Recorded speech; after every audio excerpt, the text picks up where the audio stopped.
Hello, YouTubers. Happy Monday, the 7th day of November, 2016. It has been a very busy weekend for the news, particularly with the election. So let's just get right on into it, shall we? First one that we have here is off of DenverGuardian.com. It says FBI agent suspected in Hillary email leak found dead in apparent murder-suicide. Walkerville, Maryland. An FBI agent believed to be responsible for the latest email leaks pertinent to the investigation into Hillary Clinton's private email server while she was Secretary of State was found dead in an apparent murder-suicide early Saturday morning, according to police. Investigators believe FBI agent Michael Brown, age 45, shot and killed his 33-year-old wife, Susan Brown, late Friday night before setting the couple's home on fire, then turning the gun on himself. Brown was a 12-year veteran of the Washington, D.C. Metropolitan Police Department before spending the last 6 years in the FBI. Smoke coming from the Brown residence and called 911 at approximately 11:50 p.m. By the time fire crews arrived on the scene minutes later, the entire house was engulfed in flames. Mrs. Brown's death was caused by a gunshot wound prior to the house fire, Walkerville Police Chief Pat Frederick said, while Mr. Brown's single bullet head wound appears to have been self-inflicted. The totality of the evidence leads us to believe this is a murder-suicide. We believe he killed her, set the house on fire, and then took his own life, Frederick said. The findings support conclusions by investigators Saturday that the couple perished in a murder-suicide during which the 4,000 square foot house was intentionally set on fire. Authorities outlined a likely scenario based on interviews with neighbors and comments posted on Mr. Brown's Facebook page. He is believed to have started a gasoline-fueled fire, but spared the life of his beloved Beagle Dixie. Prior to the fire, he dropped off the dog at a neighbor's house, Frederick said. He put the dog in the neighbor's backyard.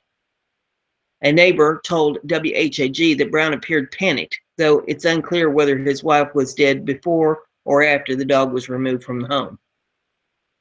The killing is still being investigated, but police say Brown was a highly respected agent with the FBI and very well liked in the community.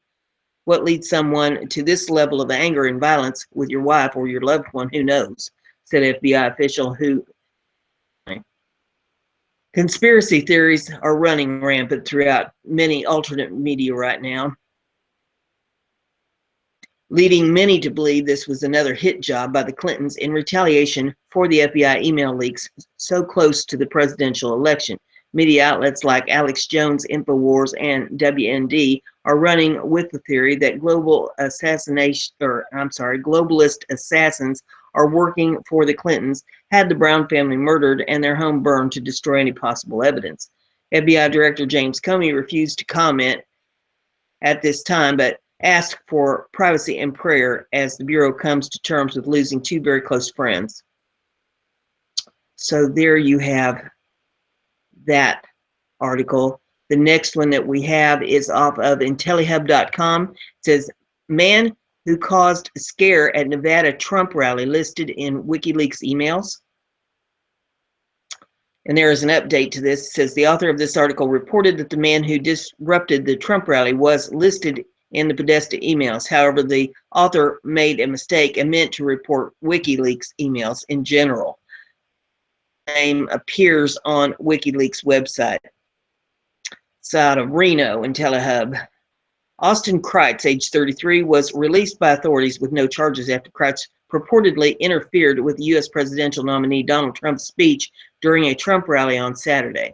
Although it was reported that at least two people in the crowd saw. Well, now it's jumping. Okay, slow down here. Poor little hamster. You don't know when he's supposed to run now. Although it was reported that at least two people in the crowd saw Kreitz with a gun, authorities maintain that no gun was ever found. Says, but that's not all. The suspect, Austin Kreitz, was listed in the WikiLeaks emails as seen below and somehow has ties to the Clinton camp. I have a connection to the Clinton campaign, and what was he up to at the Nevada rally? So there you have that article, and there are some charts and stuff in this if you want to take a look at them that were referenced in the article. All these URLs are listed in the description of my videos, so you can take a look at them at your leisure, pull up whatever other information that you need to grab out of them or research you're doing. Some of these will have videos if you want to delve into them further. The next one that we have is off of dailypresser.com. Reports confirm the worst about Vince Foster's death. It's really, really bad. One of the mysterious deaths linked to Hillary Clinton, whose death was ruled a suicide, was investigated by the FBI and revealed something horrifying and pointed to another story. Foster allegedly killed himself in a national park with a gun, and authorities investigated the area with metal detectors to find the bullet. They found several, but none of them belonged to Foster's gun, as per Red State Watcher. Vince Foster was a close friend and former law partner of Hillary Clinton, and he was deputy White House council member during the Bill Clinton administration. Foster is believed to have shot himself with a .38 caliber revolver at Fort Marcy Park near Potomac River in July of 1993. Strangely, Bill Clinton ordered park rangers to investigate the murder instead of the FBI. FBI got involved anyway, and it issued reports that linked Hillary Clinton to Foster's suicide. This report mysteriously disappeared from the National Archives. According to agents at the time, they claimed that days before his death, Hillary Clinton, then First Lady, ridiculed Foster in front of his peers. She said things like, "You have failed us." The FBI agents conducted investigations of the area thoroughly, searching for bullets, bone fragments, and blood in the soil, but that related to this case. Funny, considering people who kill themselves don't get up and clean up their crime scenes. This could mean that upon disappointing Hillary Clinton or knowing too much, she had Vince Foster killed somewhere else, then someone dumped his body in the Fort Marcy Park. That's why there's no blood or bone fragments, and no one would just clean up a suicide for no reason.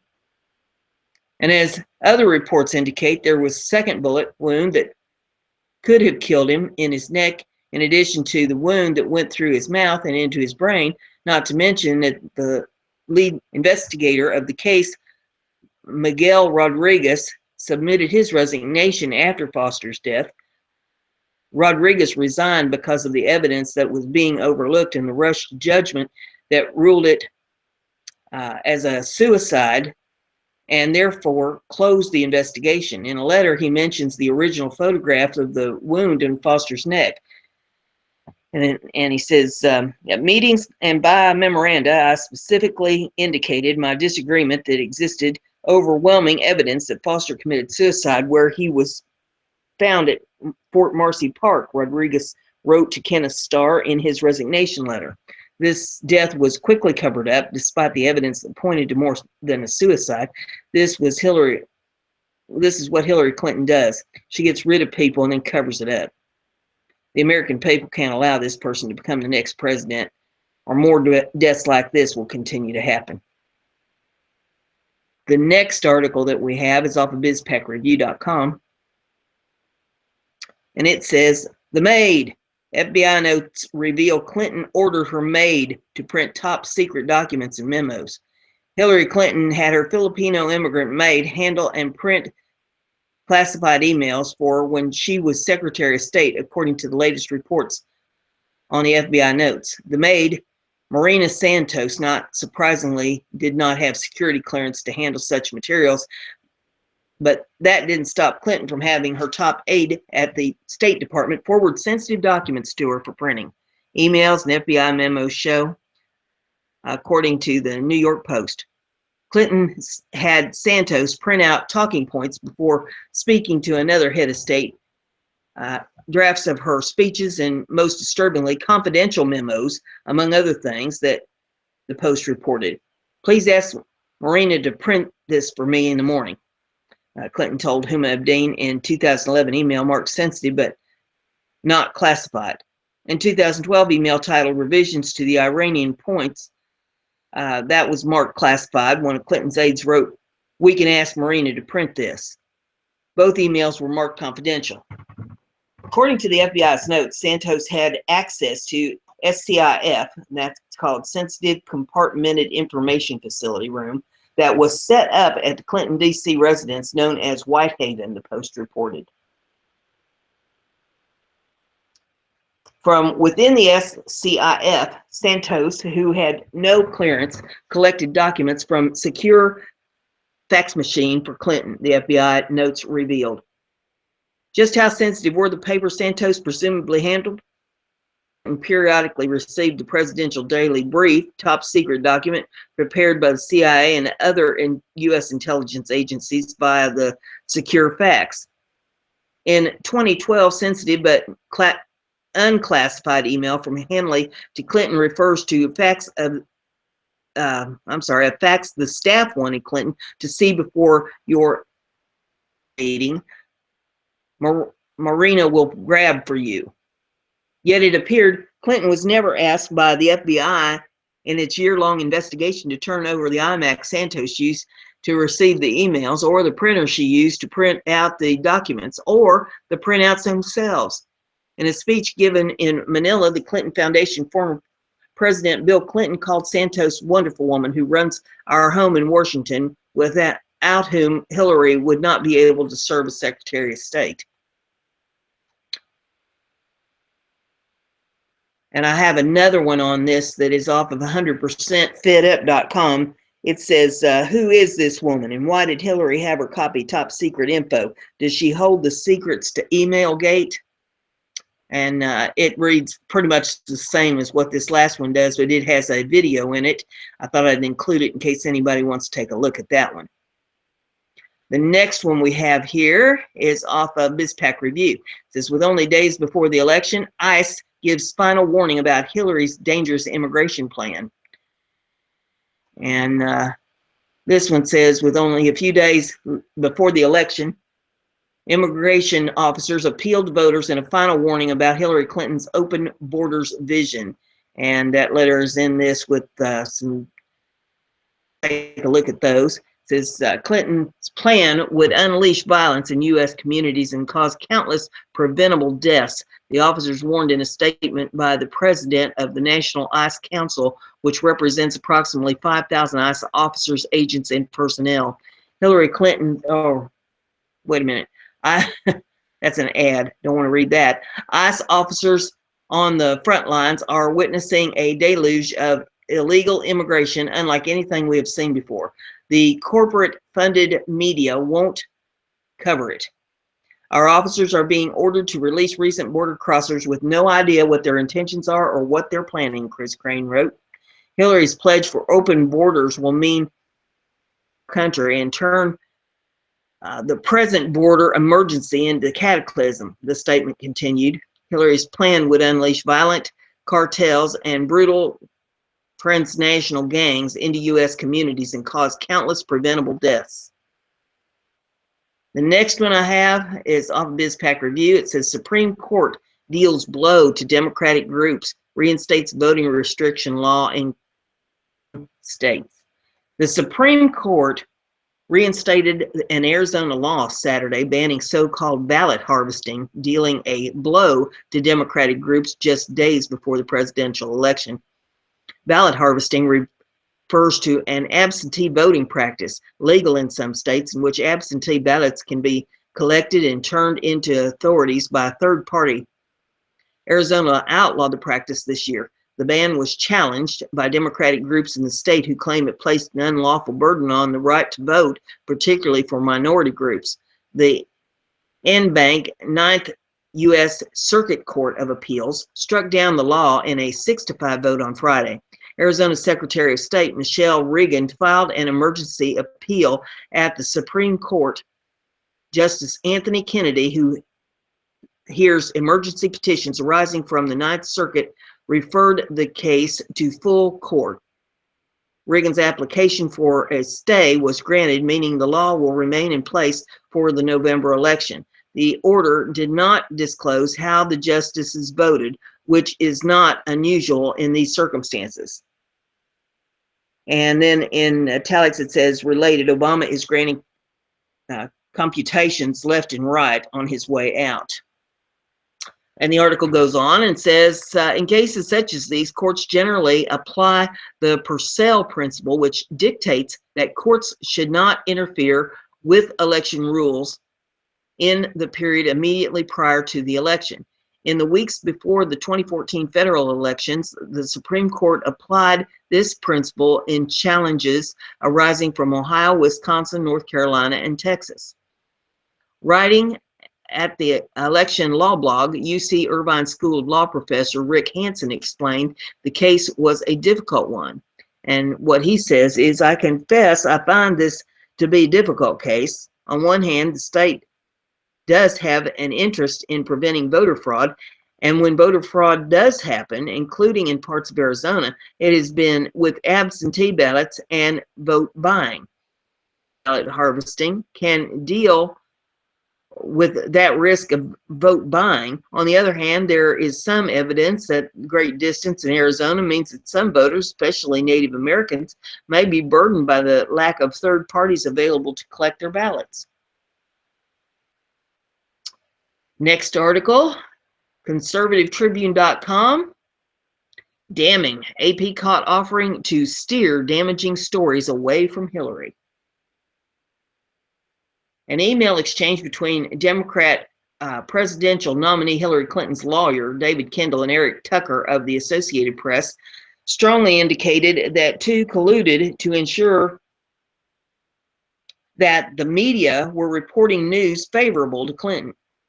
In the August 2015 email provided by WikiLeaks, Tucker asked Kendall for comment about the FBI reportedly taking possession of thumb drive that was once in Clinton camp's possession. According to Tucker, he would gladly accept being steered away from a potentially damning story if that's what Kendall wanted. Tucker began, we have been told and we are preparing to report that the FBI has taken possession of the thumb drive that was once in your possession. It's not uncommon for the media to contact someone for their opinion or about a fact or issue before putting a story out. Speaking with primary source is just part of prepping a story. However, Tucker went well beyond that. This is what we have been informed, and we wanted to see whether there was any sort of comment that could be provided, he continued. If you want to steer us away and say that we are misinformed, then I'd gladly accept that as well. He offered Kendall the chance to deny the report even before it came out. He offered to allow AP to be discouraged from reporting what it had learned. He did add that we have a solid reason to believe this. We'd welcome any comment you can offer. Thanks very much. Kendall's response: it's getting out. If the FBI had their hands on a thumb drive of GOP nominee Donald Trump, do you think his camp would be contacted? Next article is off of Regated.com, and it says, FBI Director James Comey clears Clinton again. Clinton remains under investigation for the Clinton Foundation. Congressman Jason Chavez sent out a tweet late this afternoon saying that FBI Director James Comey has once again cleared Hillary Clinton of any wrongdoing, sticking to the conclusion the agency reached in July.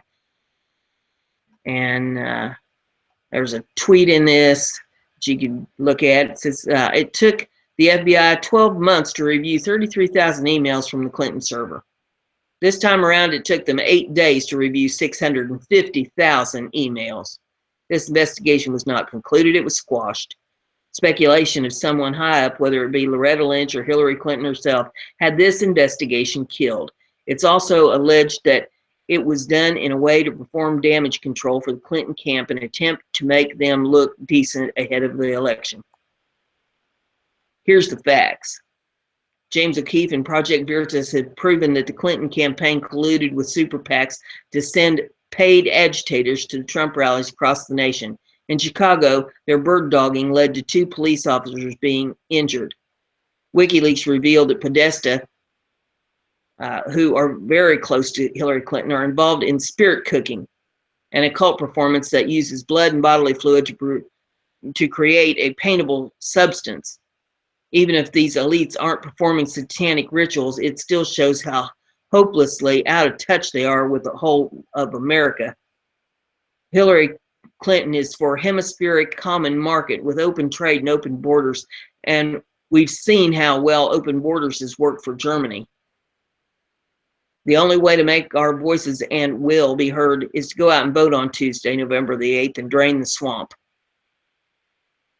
Next article I have is off the WhiteHouseDossier.com. It says Comey Weiner emails will not lead to FBI Clinton charge. As I predicted, the Clinton email scandal has taken another turn.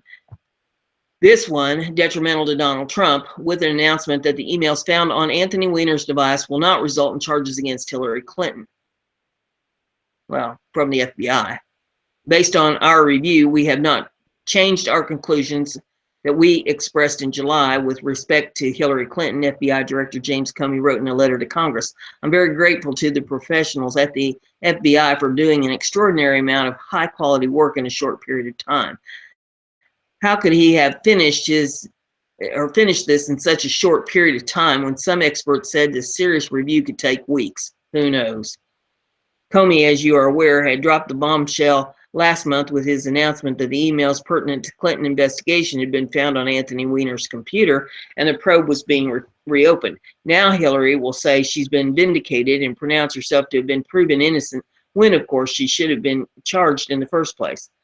Some of the damage may already have been done, with people noticing that Clinton remains and will continue to remain in legal jeopardy, but the surge of relief and celebration in the Clinton camp with this coming 2 days before the election could help carry her to victory.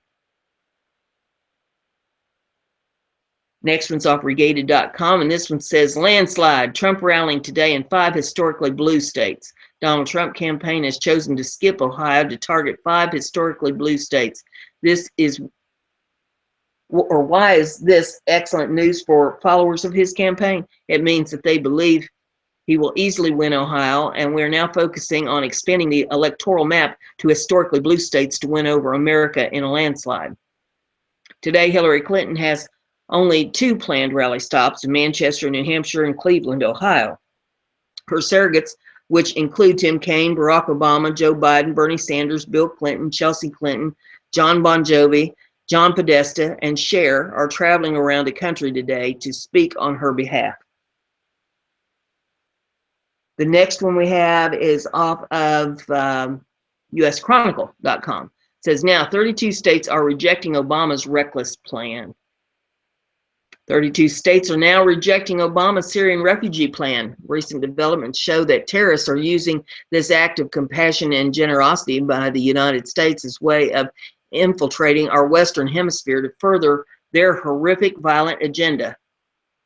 They have already gained entry into Paris, Turkey, and Puerto Rico.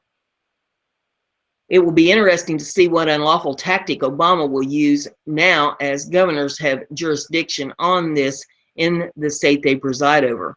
Unlike Obama, who wants to allow everyone into the country without any safety measures taken to see who they are, governors are saying no. They are taking their responsibility seriously for the sake of safety, not only for state residents, but for the country as a whole. What kind of leaders would do anything less? Obama's lack of concern for Obama's lack of concern for American citizens is increasingly frightening. He is not only derelict in fulfilling his duties, he seems unconcerned about the increasing danger he puts on our country in. This has been a long time coming. Perhaps with the actions of 32 governors refusing to follow Obama's direction, we're seeing a turning point in this 7-year administration. First, Texas Governor Abbott was joined by other states to halt Obama's immigration plan to give millions of illegal immigrants amnesty. Obama appealed this to court and lost. He is now trying everything he can to skirt the courts in order to get his way. It is certain he will do the same with the Syrian refugee crisis. Besides the obvious fact that terrorists are using this as a way to get into countries and bomb cities, we have had depressed economy for several years.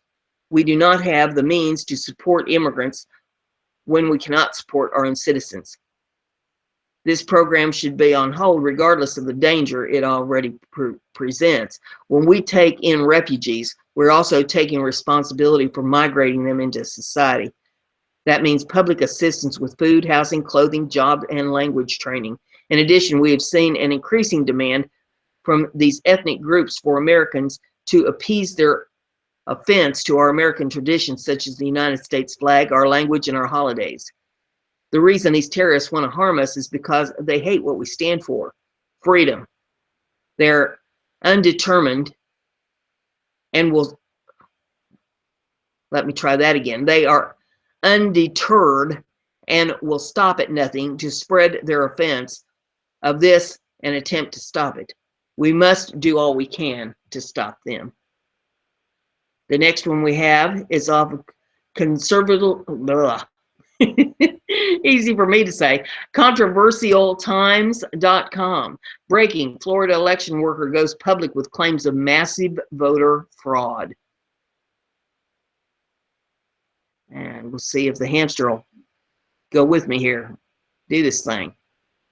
All right. Donald Trump continues to claim the election process is rigged. More evidence mounts validating his claims. The latest is this report out of Broward County, Florida, a very important swing state in this election. Here, something's trying to play. Okay, I don't know. Didn't find it. We'll see if it tries that again. And an election volunteer has filed sworn affidavit that states she witnessed 4 supervisor of elections, or SOE, employees filling in piles of blank absentee ballots. Could this be one of the smoking guns Trump keeps referring to? Oh, there, I found it. Okay, now get that shut down. So that stops. Okay. Sometimes they sneak them ads right up on you. It does have her sworn affidavit in this, if you want to take a look at that. It says Broward County State Attorney's Office confirmed that this is under review by their investigators. Florida Supervisor of Election Brenda said whistleblower actually witnessed SOE staff members replicating damaged ballots. This process entails copying information from damaged ballot onto a clean one. Yet this explanation doesn't fit with what the complaint describes. For one, there was no mention of canvassing board monitor, which would have had to have been required for oversight. A statement from Broward State Attorney Office released Friday stated there was nothing illegal or improper about the conduct. It was determined that the ballots were being completed by SOE staff on behalf of overseas military personnel who had voted by faxing their ballots to the election office. Does not scan into the voting machine, and the votes must be transferred onto a ballot that can be scanned. State law allows for such transfer of votes to a computer ballot. The volunteer described what she witnessed this way. I looked through the window. I could clearly see 4 SOE employees sitting at a table. Each person had a stack of documents next to them on one side and another stack on the other side. They were all writing something on each document. Eventually, an employee opened the door for me and in a hurried pace allowed me in the room and told me to place my ballots on a different table. Once in the room, I could see the 4 SOE employees sitting at the same table, actively filling out election ballots. A stack of blank ballots to the right of them, about an inch high, and a stack of completed ballots on their left. There were perhaps a dozen in each completed stack. I could see that the bubbles on the right stack had not been filled in, while the bubbles on the left stack had been blackened in. I could also see the employees filling in bubbles as they moved the ballots from right to left. I witnessed this activity for over a minute.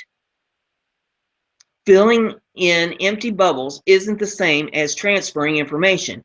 And this isn't the first time Broward County has had voting issues. Readers of a certain age will remember the hanging chads. The day after witnessing this event, the volunteer was terminated and ordered to leave by security. When I returned from lunch about 12:30, I was met by a uniformed security guard at the SOE entrance and told that I had been terminated and was forced to immediately turn over my SOE credentials. I was warned that I was no longer welcome in the SOE building and that I could never return. Explanation for this action. Next one we have is off of thehill.com. And it says, woman who accused Trump of rape drops the lawsuit. A woman who accused Donald Trump of raping her as a young girl in the 1990s has dropped her lawsuit against him. Politico reported that the unidentified woman, going by the pseudonym Jane Doe, dropped the New York federal lawsuit Friday without explanation. The woman was scheduled to hold a press conference this week to discuss the accusations publicly for the first time, but her attorney said that she canceled after receiving threats. The suit alleges that Trump and Jeffrey Epstein, a New York financier who later pled guilty to soliciting a young girl, sexually assaulted and raped the woman, then 13, at a series of parties in 1994. Trump has vehemently denied the allegations. The most recent lawsuit was the latest of 3 to be filed over the same allegations. The first was dismissed and the second was withdrawn and then refiled in September. The next one we have is off of truthrevolt.com, and it says, Obama snaps. Everybody sit down and be quiet. He's had just about enough of not being listened to. President Obama lost complete control of the crowd gathered at a Hillary rally on Friday and proceeded to shout them down with orders to get control of themselves. The pro-Hillary mass turned on an apparently elderly gentleman sitting on the upper deck who was there in support of Donald Trump. It's not clear from the video if the man was shouting something or holding a sign, but the crowd was incensed and they began shouting, which really perturbed the president. Hold up, he repeatedly shouted at the unruly crowd. Hey, listen up, hey, he screamed in increasing intensity as the spotlight was taken away from him. I told you to be focused, and you're not focused right now. Listen to what I'm saying, he continued, pointing an angry finger. Everybody sit down and be quiet. But nothing worked. The crowd continued booing and shouting at the man. When the noise dipped for a moment, Obama informed them that the older gentleman wasn't doing anything and simply supporting his candidate. You don't have to worry about him, Obama said, faking a grin. This is what I mean about folks not being focused, the president whined. But the crowd erupted again, and Obama issued more angry warnings. The president defended the man, saying they needed to respect his freedom of speech. He appeared to be a veteran and deserves respect there too, and he's elderly, so respect our elders. And finally, Obama dropped his favorite stump line, don't boo, vote. Things are getting tense in the build-up to Tuesday. The next one we have here is off of PamelaGeller.com. Al-Qaeda planning terror attacks on 11/7, day before Election Day. Jihad Army leadership doesn't generally tell us when they're going to hit us. Element of surprise works in their favor, but this might be a new strategy, and it too is a form of terror. Parting shot in Obama's policy of denial and submission to Islam. They will hit us. When, I don't know, but I do know that Hillary Clinton is aligned with them, and she'll not fight Islamic terror. She'll sleep with them, literally. Sources, U.S. intel warning of possible Al-Qaeda attacks in the U.S. Monday, CBS, November 4th, 2016, out of New York. CBS News has learned about a potential terror threat for the day before the election. Sources told CBS News senior investigative producer Pat Milton that U.S. intelligence has altered Joint Terrorism Task Force. Al-Qaeda could be planning attacks in 3 states for Monday. It's believed New York, Texas, and Virginia are all possible targets, though no specific locations are mentioned. U.S. authorities are taking the threat seriously, though. The sources stress the intelligence is still being assessed and its credibility hasn't been confirmed. Counterterrorism officials were were alerted to the threat out of abundance of caution. While we do not comment on intelligence matters, we will say that counterterrorism and homeland security communities remain vigilant and well postured to defend against attacks here in the United States, a U.S. intelligence official told CBS News. The FBI and DHS, working with our federal, state, and local counterparts, share and assess intelligence on a daily basis and will continue to work closely with law enforcement and intelligence community partners to identify and disrupt any potential threat to public safety. As we have long said, In this environment, homegrown violent extremists would strike with little or no notice. Our concern that violent extremists could be inspired to conduct attacks inside the U.S. have not diminished.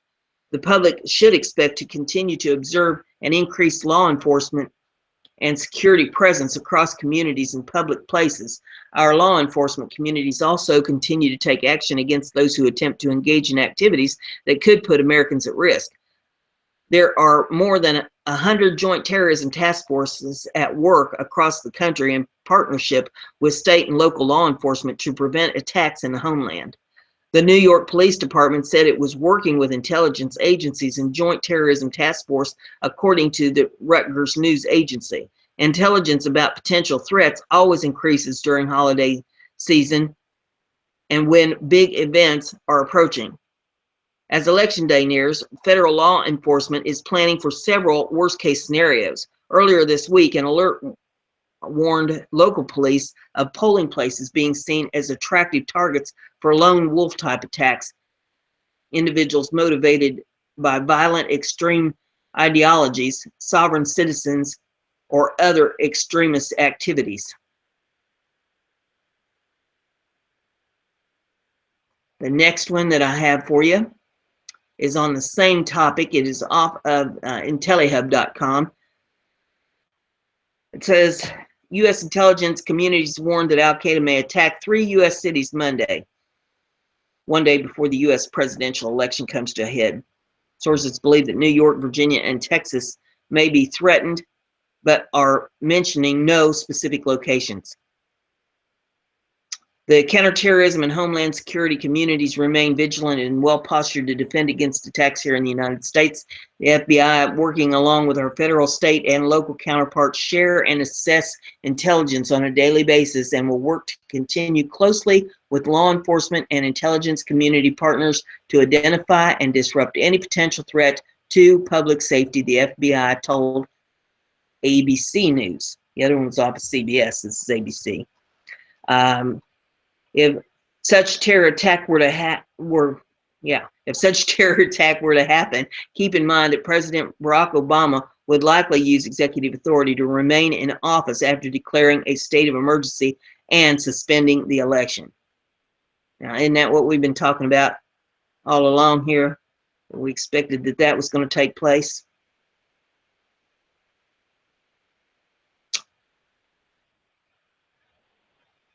And I'll get it to scroll up a little bit here. There.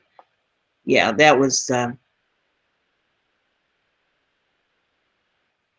was the end of that one. So the next one that I have for you is off of thenewamerican.com. It says, NYPD source, Wiener laptop has enough evidence to put Hillary away for life. Now, the FBI won't be filing charges on her, apparently, as Comey has indicated, but that doesn't mean that the New York Police Department isn't going to, because listen to this. Sex crimes with children, child exploitation, money laundering, perjury, and pay-to-play reads the partial list of crimes that claim New York City Police Department sources could put Hillary and her crew away for life. Shocking evidence of such criminality has been found on ex-Congressman Anthony Weiner's laptop computer, claim the sources, which was seized from him by New York City officials investigating his allegedly having sent sexual explicit text to a 15-year-old girl.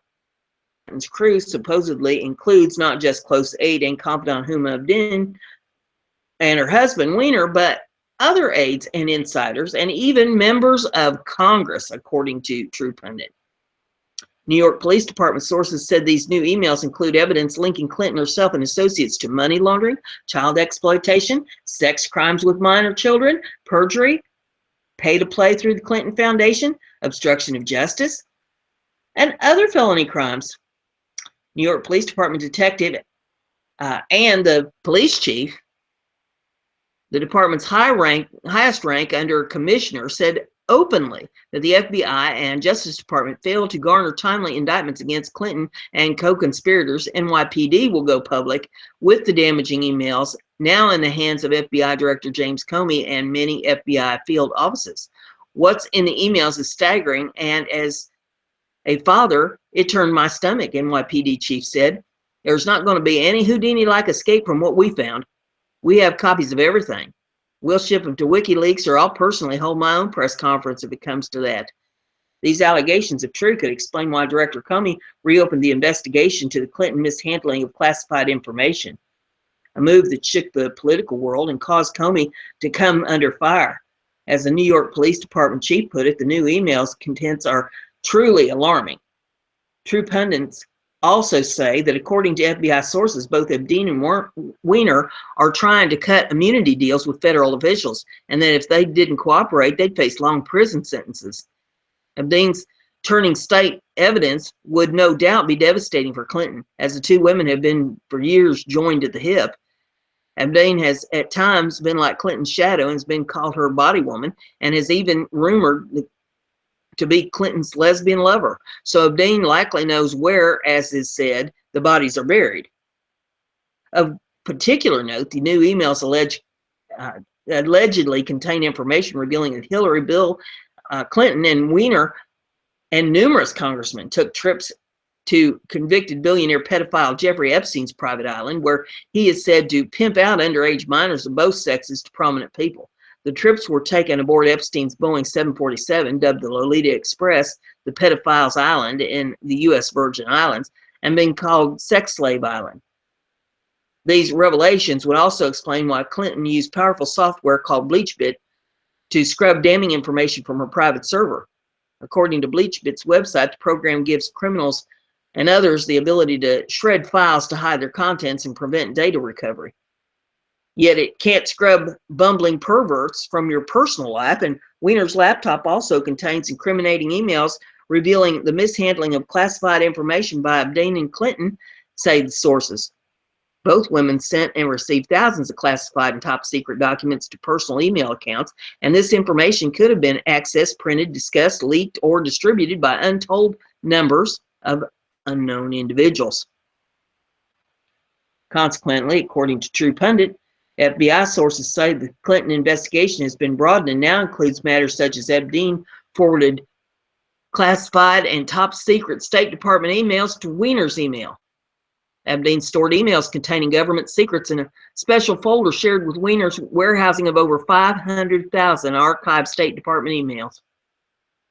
Weiner had access to these classified and top secret documents without proper security clearance to view the records. Abdeen also used personal Yahoo addresses and her ClintonMail.com addresses to send and receive and store classified and top secret documents. A private consultant managed Weiner's site for the last 6 years, including 3 years when Clinton was Secretary of State, and therefore had full access to all emails as the domain's listed registrant and advisor via Whois email contacts. If the new allegations in the True Pundit story are all accurate, they just add more intrigue to a presidential campaign that is truly unprecedented. With a torrent of WikiLeaks and Project Veritas revelations, and now Clinton Weiner woes, from voter fraud to inciting violence to child sex abuse to pay for play to perjury, it's becoming clear to many that Democratic Party and the Clintons in particular are essentially a criminal syndicate. As former Assistant FBI Director James Costum said in a Sunday interview, the Clintons, that's a crime family basically. It's like organized crime. I mean, the Clinton Foundation is a cesspool. God forbid we put someone like that Clinton in the White House. And now we know better why, as I wrote Sunday, this appears standard FBI sentiment. I personally know of an ex-agent, someone with knowledge of Clinton crime family dealings, who I'm told is having trouble sleeping at night due to the prospect of Clinton presidency.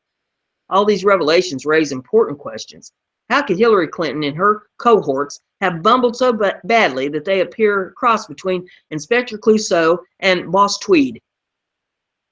And if Clinton is so careless with her own personal survival, how can she be trusted with national survival? Part of the explanation is general incompetence, yet there's another factor. Both Clintons have engaged in continual criminality over the decades and have been allowed to skate at every turn.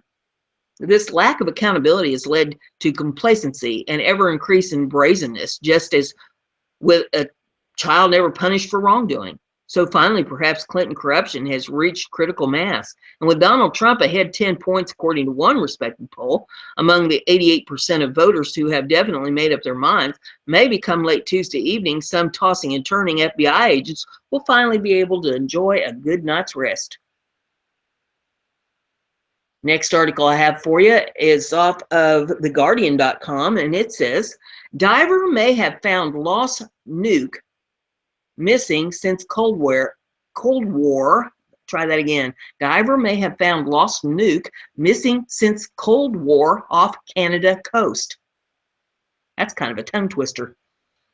His name is one of them 75 centers. It's Sean Samrichinski. I have trouble with that name. My goodness. Thought he saw a UFO when he encountered an object that may have been abandoned by an American bomber before crash in British Columbia. The Canadian Navy will be heading to the coast off of British Columbia to investigate claims that a diver may have come across the lost nuke, Mark IV bomb that went missing after an American B-36 bomber crashed in the region during the Cold War. Was wrapping up a day of diving near Haida Gwaii and archipelago 80 kilometers west of the coast of British Columbia when he stumbled across what may be the remains of the world's first known broken arrow, the code name for accidents involving American nuclear weapons. I was just looking for fish that day. I figured I would do a little reconnaissance dive, and looking around on my dive, I got pretty far from my boat, he told the Canadian Broadcast Corporation. And then I found something that I had never, ever seen before. The object was huge, he said, measuring about 12 feet long. It resembled a bagel cut in half, and then around the circle of the bagel, these bolts all molded into it like half spheres. It was the strangest thing I've ever seen. He came out of the water excitedly describing the bowl-shaped object and its bolts that were bigger than basketballs. I started telling my crew, my God, I found a UFO. He sketched a rough outline of what he had seen on a napkin. And he started asking around, curious if anyone else had come across the mysterious object. Nobody had ever seen it before or heard of it. Nobody ever dives there, he told Vancouver Sun. And some old-timer said, oh, you might have found that bomb. It was reference to the Mark IV, 10-foot blimp-shaped nuclear bomb weighing some 5 tons and which went missing over the Pacific during a U.S. Air Force B-36 training flight on the 13th of February in 1950. According to the Royal Aviation Museum of Western Canada, the intercontinental bomb had left an air base in Alaska for a mission that included a simulated drop on San Francisco when 3 of the plane's 6 engines caught fire. The crew was forced to abandon the bomber, but U.S. Force reports said the first jettisoned the bomb over the Pacific. The U.S. military said the lost bomb was a dummy capsule packed with lead rather than plutonium core needed for an atomic explosion. The bomber disappeared from the radar screen just before midnight. Days later, 12 of the 17 men on board were found alive. The plane set to autopilot by the crew before they parachuted out of the aircraft crashed into some snow-covered mountains on northern British Columbia. The parallels between what he had seen and the story of the lost nuke sent him searching online, and sure enough, there was a story about this lost bomb, he told CBC. An image turned up a photo resembling what he had seen, a big circle with these balls. I had no idea that particular bomb contained all these big balls, bigger than basketballs.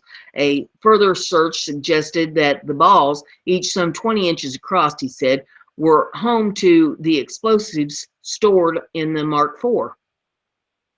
The bomber had crashed some 50 miles south of where he had been diving. I'm right in the right area, and it looks like it could be a piece of that thing, he said. What else could it possibly be? I was thinking UFO, but probably not a UFO, right? They detailed his findings in an email to Canada's Department of Natural Defense, who told him they were looking into the matter with keen interest. The Canadian Armed Forces said on Friday that a Canadian Navy ship would be deployed in the coming weeks to investigate the object. Government records indicate that the lost bomb was dummy and posed little risk of nuclear detonation, a spokesperson said. Nonetheless, we do want to be sure we don't that, and we do want to investigate it further, he said. A team specializing in unexploded ordnance will determine what risk, if any, the object poses and whether it should be retrieved from its resting place or left as is, he added. And I thought that was an interesting story there. Find something dropped 66 years ago. Holy smoke. And the next one I have for you, this is going to be a screen share. This is your feel good for the day. And those of you that's new, I'd like to welcome them. We've had a bunch of new subscribers over the weekend. I want to welcome you to the Level Headed News channel. At the end of every segment, or at least every current event segment, I try to do a feel good story because I feel that it's very important after all this negativity that we experience with the news that we get a little bit of balance in our life and remember what's important, soul food, if you will. And I try to bring something a little positive to the end of the shows. So I've got this screen share that I'm going to do for you, and it's about a minute long. I think you'll enjoy it. So let's get it up here for you.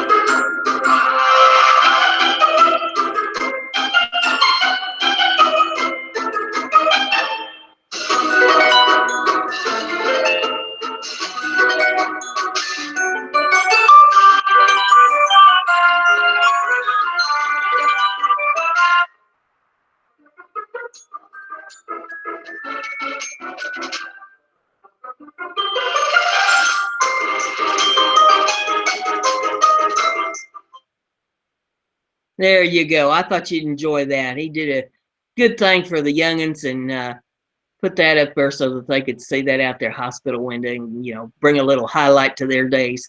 For the sick children in the hospital, they can play Where's Waldo. And so with that thought in mind today, see if you can put a smile on somebody's face. Do a little something, make them grin. And if you see somebody that needs a little help, give them a little help. With that, we'll close her down for today. I hope it's beautiful where you are. And go out, kick off your shoes, stick your feet down in the grass, soak up some earth energy. Take a deep breath of fresh air, balance yourself, and be glad you woke up above ground. We'll see you tomorrow. Bye.